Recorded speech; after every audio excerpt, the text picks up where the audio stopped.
Hello and welcome back to Advanced English Learning, your one click gateway to mastering advanced English skills. To continue getting advanced English videos, please like and subscribe to the channel and also hit the bell icon so you don't miss any updates. In our previous video, we discussed in detail the definition and 5 lesson on kinds of figures of speech. In this video, we are going to discuss 5 more. To get the most out of this lesson, it is strongly recommended that you watch the full video so that you don't miss any important points. So without wasting any more time, let's start today's lesson. सबसे पहले जिस figure of speech की हम बात करेंगे वो है एपिजियोक्सिस। इसकी डेफिनेशन इस तरह की जा सकती है: a figure of speech in which a word is repeated in immediate succession, often to express strong emotion or emphasis।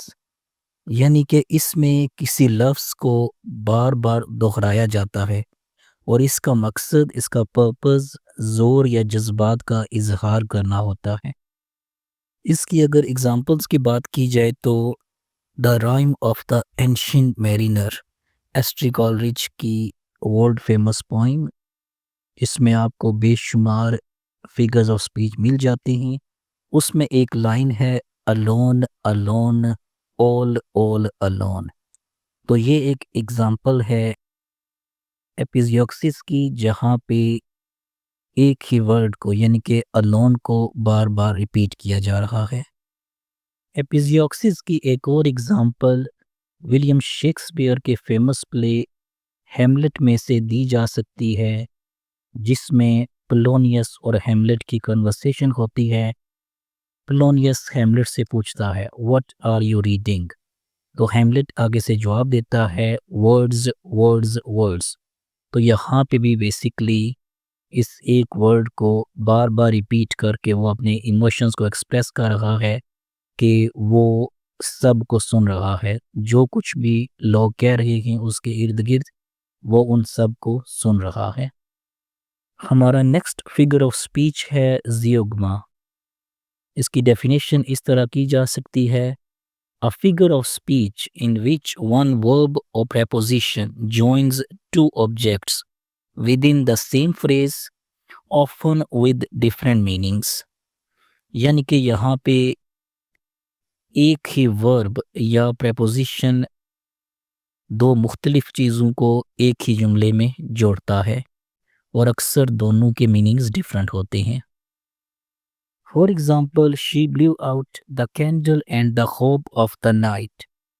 तो यहाँ पे एक तो ये बात की गई है कि उसने मोमबत्ती को बुझा दिया है, और दूसरा, जैसे ही मोमबत्ती बुझी है तो हर तरफ अंधेरा छा गया है और जो रोशनी है उसको उम्मीद का साइन समझा जाता है।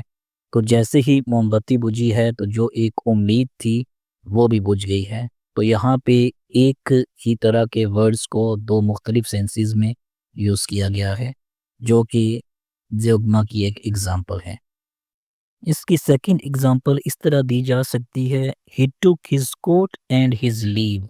तो यहाँ पे एक ही वर्ड को दो मुख्तलिफ सेंसेस में, दो मुख्तलिफ मीनिंग्स में यूज़ किया गया है। कोट और लीव दोनों के लिए एक ही वर्ब यूज़ किया गया है, जो कि एक दूसरे से बिल्कुल मुख्तलिफ चीज़ें हैं।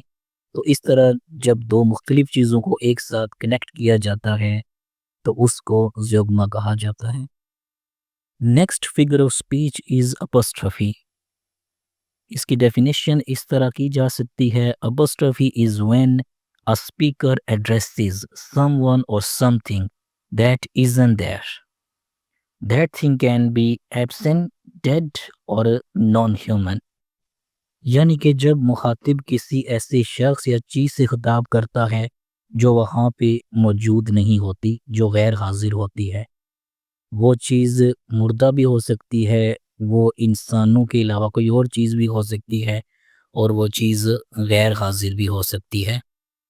अपॉस्ट्रोफी की एक एग्ज़ाम्पल विलियम ब्लेक की फेमस पोइम द लैम में से दी जा सकती है, जिसकी एक लाइन है लिटिल लैम हु मेड दी। तो यहाँ पे लैम से एड्रेस किया जा रहा है जो कि नॉन ह्यूमन है। Another example of apostrophe, perhaps the most famous line of them all. Twinkle twinkle little star, how I wonder what you are. तो ये भी एक एग्जाम्पल है apostrophe की। हमारा नेक्स्ट फिगर ऑफ स्पीच है पैरालिप्सिस। इसकी डेफिनेशन इस तरह की जा सकती है, drawing attention to something by pretending to pass over it. यानी कि इसमें जाहिर तो ऐसे किया जाता है कि किसी चीज़ को नज़रअंदाज किया जा रहा है, लेकिन हकीकत में उसका मकसद उस चीज़ पे स्ट्रेस देना, उस चीज़ पे ज़ोर देना होता है और लोगों की तवज्जो उस जानिब मबज़ूल कराना होता है। For example this sentence, I want even mention his laziness and missed deadline. तो यहाँ पे अगरचे ज़ाहिरी तौर पर वो ये कह रहा है कि ना तो मैं उसकी लेज़ीनेस का ज़िक्र करूँगा और ना ही जो डेडलाइन वो मीट नहीं कर सका उसका ज़िक्र करूँगा, बट इन रियलिटी वो इन दोनों चीज़ों पे स्ट्रेस दे रहा है और वो चाहता है कि दूसरे लोग उन दोनों चीज़ों को नोटिस करें। Another example is, I am not saying he is a liar but nothing he said was true.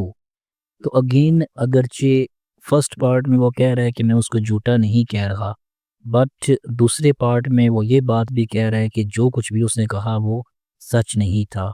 तो इसका मतलब यही बनता है कि जो कुछ भी उसने कहा वो सब कुछ झूठ था। तो ये भी एक एग्जाम्पल है पैरालिप्सिस की। Our last figure of speech is hypophora. Its definition can be when the speaker asks a question and then immediately answers it। यानी कि इसमें जो स्पीकर है वो कोई क्वेश्चन करता है और फ़ौरन ही खुद ही उसका जवाब भी दे देता है। For example, can we achieve our goals? Yes, with dedication and team work. तो यहाँ पे एक क्वेश्चन किया गया है और इमीडिएटली उसका आंसर भी दे दिया गया है। Another example is, why do people love this city? Because it's full of life and culture। तो यहाँ पे स्पीकर खुद ही क्वेश्चन कर रहा है और खुद ही उसको आंसर कर रहा है, which is an example of Hippofora। And that is the end of today's lesson. If you find it useful, then don't forget to share it with others. Till the next lesson, goodbye and keep learning.